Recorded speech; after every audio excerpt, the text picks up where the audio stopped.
আসসালামু আলাইকুম বন্ধুরা, যে যেখান থেকে আমার ভিডিওটা দেখছেন সবাইকে জানাই আন্তরিক ভালোবাসা অভিনন্দন। সবাই কেমন আছেন? আশা করি আল্লাহর রহমতে ভালো আছেন। বন্ধুরা, আজকে কিছু কথা বলবো। আমাদের এই জগৎ সংসারে প্রায় 80-90% মানুষের ঘরে সুখ শান্তি নেই। স্বামী স্ত্রীর মাঝে ঝগড়াঝাটি লেগেই থাকে। স্বামী স্ত্রীকে দেখেই ঝগড়াঝাটি করে যায়। সামান্য টুকিটাকি কথা হলেই স্বামী স্ত্রীর সাথে ঝগড়া করে, তাকে দেখলেই সহ্য করতে পারে না, তার সাথে খারাপ ব্যবহার করে। আসলে স্বামী স্ত্রীর সম্পর্কের মাঝে যে ঝগড়াঝাটি থাকে, মিল মহব্বত না থাকে, ওই সংসারে কখনো আল্লাহর রহমত এর ফেরেশতা নাজিল হয় না। ওই সংসারে কখনো রিজিকের বরকত আসে না। ওই সংসারে কখনো টাকা পয়সা উন্নতি হয় না, অসুখ বিসুখ দূর হয় না।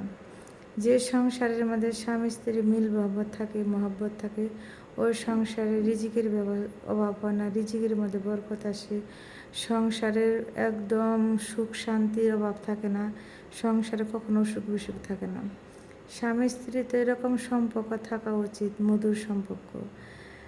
স্বামী স্ত্রী হলো হৃদয়ের হাট।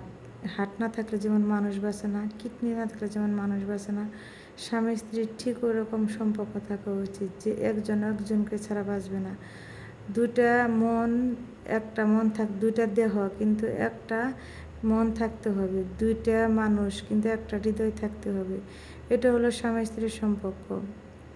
মানুষের দুইটা আত্মা থাকে কিন্তু একটা আত্মা থাকতে হবে। এক আত্মা দিয়ে যেন আরেক আত্মার কথা বোঝা যায়, এক মন দিয়ে যেন আরেক মনের কথা বোঝা যায়, এক হৃদয় দিয়ে যেন আরেক হৃদয়ের দুঃখ কষ্ট বোঝা যায়। এটা হলো স্বামী স্ত্রীর সম্পর্ক। তাই আপনাদেরকে বলছি, আল্লাহর দুটো গুণবাচক নাম আছে, এই নাম দুটি যদি আপনারা পড়েন, ইনশাআল্লাহ আল্লাহর রহমতে আপনার স্বামী আপনাকে অবশ্যই পাগলের মতো ভালোবাসবে। কিন্তু আল্লাহর কাছে চাইতে হবে, আল্লাহর কাছে পবিত্র হয়ে উজু করে বলবেন, হে আল্লাহ, তুমি আমাকে সুখ দাও, শান্তি দাও, আমার স্বামীর মনে ভালোবাসা মহব্বত দাও, আমার স্বামী যেন আমাকে ভালোবাসে, সম্মান করে। এটা আল্লাহর কাছে চাইবেন। 21 বার পড়বে, আপনার স্বামীর দিকে তাকিয়ে বলবেন, ইয়া অদিদু ইয়া লাফিথু, ইয়া অদিদু ইয়া লাফিথু। এই দুইটা গুণবাচক নাম পড়ে স্বামীর দিকে তাকিয়ে বলবেন, ইনশাআল্লাহ আপনার স্বামী কয়েকদিনের মধ্যে আপনাকে পাগলের মতো ভালোবাসবে। আল্লাহর রহমতে আপনার স্বামী আপনাকে সম্মান করবে, ভালোবাসবে, আপনাকে ছাড়া কিছুই সে বুঝবে না।